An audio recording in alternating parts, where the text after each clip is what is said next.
le directeur général du réseau UGC. Nous sommes très heureux de vous accueillir ce soir pour la première représentation d'opéra dans les salles UGC, dans le cadre de notre saison Viva l'Opéra. Viva l'Opéra, c'est d'abord un jour, le jeudi, que nous avons choisi pour vous proposer un rendez-vous mensuel d'opéra.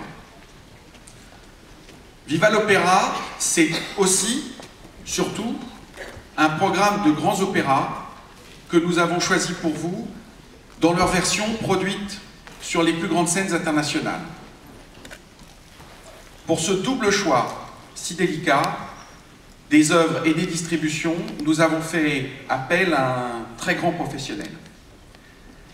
J'ai le plaisir d'accueillir celui qui a composé si habilement et avec tant de passion cette sélection, Monsieur Musique Classique sur France 3 et RTL, le directeur artistique de Viva l'Opéra, Monsieur Alain Duhaut.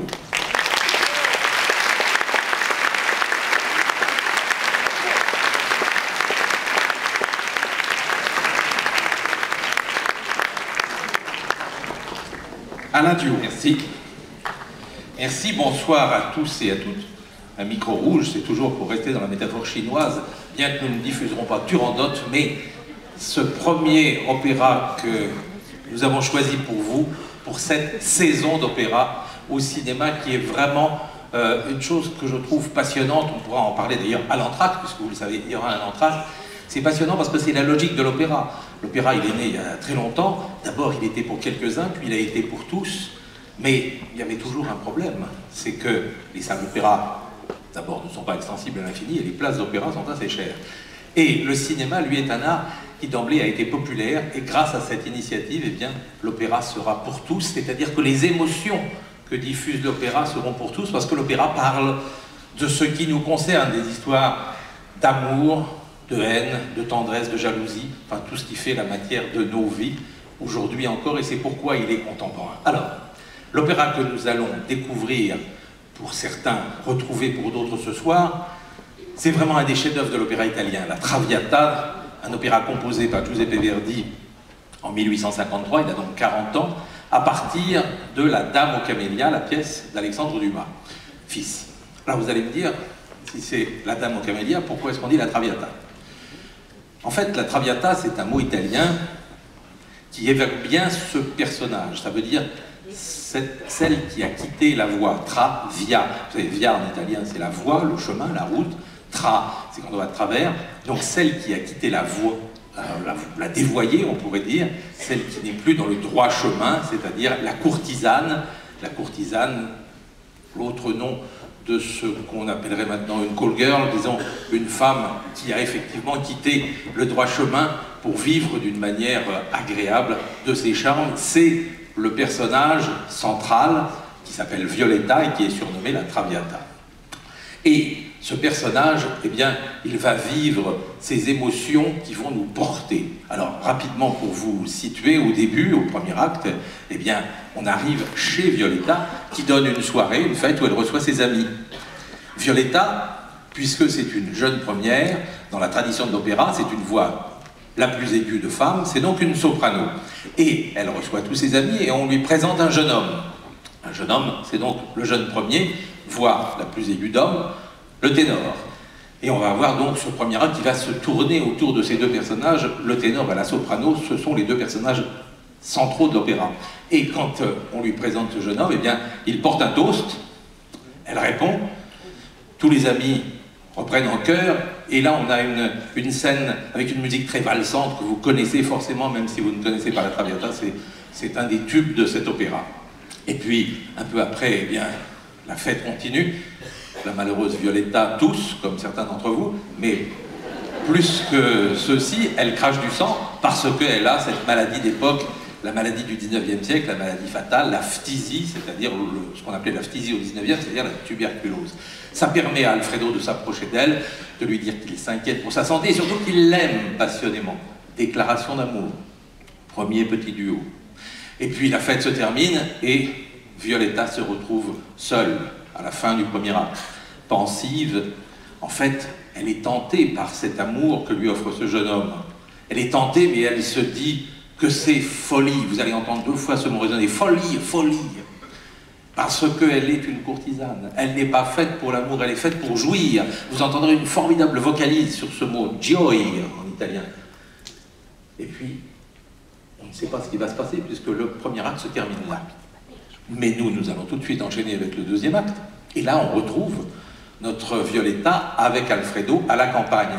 Parce qu'elle a cédé à ce désir d'amour, elle a cédé à cette pulsion, et elle est heureuse, mais pas pour longtemps. Vous savez qu'à l'opéra, les histoires d'amour ne durent jamais très longtemps heureuses.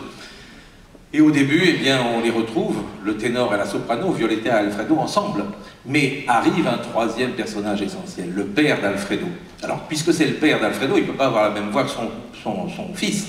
Son fils est un ténor, il est plus vieux, il a une voix plus grave, celle d'un baryton. Vous savez d'ailleurs qu'on dit qu'à l'opéra, c'est toujours un peu la même histoire, c'est toujours une soprano qui aime un ténor et qui est embêtée par un baryton. Eh bien, c'est exactement ce qui va se passer. Parce que le père, il vient pour arracher Alfredo à Violetta. Il vient avec toute la respectabilité de sa condition de grand bourgeois. Il vient pour faire respecter l'ordre. Il ne peut accepter que son fils se mésallie avec cette femme, on dirait même cette fille, celle qui a quitté le bon chemin, parce que ça nuit à l'honneur de la famille. Alors il va exercer un terrible chantage familial, et vous allez entendre comment la musique va traduire cela. On a le sentiment que l'orchestre est plein de soubresauts, c'est tout à fait extraordinaire. Et il y a ce combat terrible entre cette malheureuse jeune femme qui est pleine d'amour et ce terrible homme qui veut faire respecter l'ordre moral. Et malheureusement, eh bien, elle est amenée à céder, elle ne peut plus résister. Et là, vous allez entendre quelque chose de magnifique, dité à la Giovine. C'est un moment où la voix est comme murmurée, comme résignée. Elle accepte de céder et elle va ensuite écrire une lettre d'adieu à Alfredo. La voix comme baignée de larmes, comme si les larmes de ses yeux tombaient à l'intérieur de sa gorge. C'est un moment vraiment bouleversant. Puis ensuite, tout s'accélère. Alfredo revient. Il ne comprend pas comment elle est. Il la saisit contre lui. Elle lui crie « Aime-moi, Alfredo, mamie, Alfredo », parce qu'elle sait qu'elle va devoir le quitter. Lui ne le sait pas. Elle prend un prétexte pour partir. Il se retrouve seul. On amène la lettre qu'elle vient de lui écrire. Et il est effondré. Il ne comprend pas. Il est désespéré. Rien ne peut le retenir, même son père qui essaye de le consoler. Et il file pour essayer de la retrouver à Paris, puisqu'elle est retournée à Paris, vivre sa vie. Et on arrive à la dernière scène du deuxième acte, qui précédera pour nous l'entracte. On se retrouve donc dans la société des courtisanes. Elle est chez une autre courtisane, une de ses amies, Flora. Là, il y a une fête, une grande fête, une fête à l'espagnol, parce qu'à l'époque, au 19e siècle, l'Espagne, c'est l'exotisme. Alors c'est une fête à l'espagnol, mais qui est en même temps une fête funèbre, parce que c'est une fête qui est basée sur le thème de la tauromachie. Vous l'entendrez dans la musique et vous le verrez dans les images.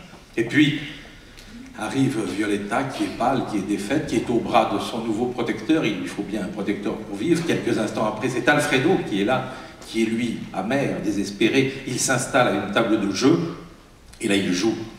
Et comme il est malheureux en amour, il est heureux au jeu. Il gagne beaucoup d'argent, mais cet argent, il va l'utiliser pour se venger, car il appelle tous les invités. Il fait venir Violetta devant lui, et avec une violence terrible, il lui jette l'argent au visage. Il l'insulte, elle tombe, tout le monde est horrifié, tout le monde est malheureux à ce moment-là. Elle, tout à la fin de l'acte, elle chante qu'elle l'aime toujours, mais il ne peut pas l'entendre.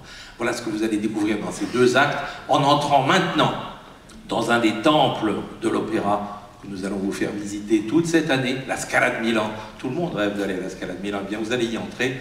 La mise en scène est signée d'une grande femme de théâtre, mais qui est aussi une cinéaste, Liliana Cavani, une grande cinéaste italienne.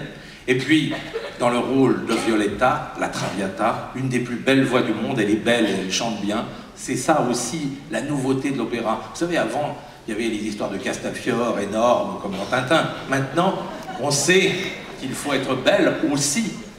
Et on a des belles femmes qui, de surcroît, chantent très bien. Celle-ci, c'est Angela Giorgiou. C'est une cantatrice roumaine qui est anecdotiquement la femme de Roberto Alagna, une star dont vous connaissez forcément le nom.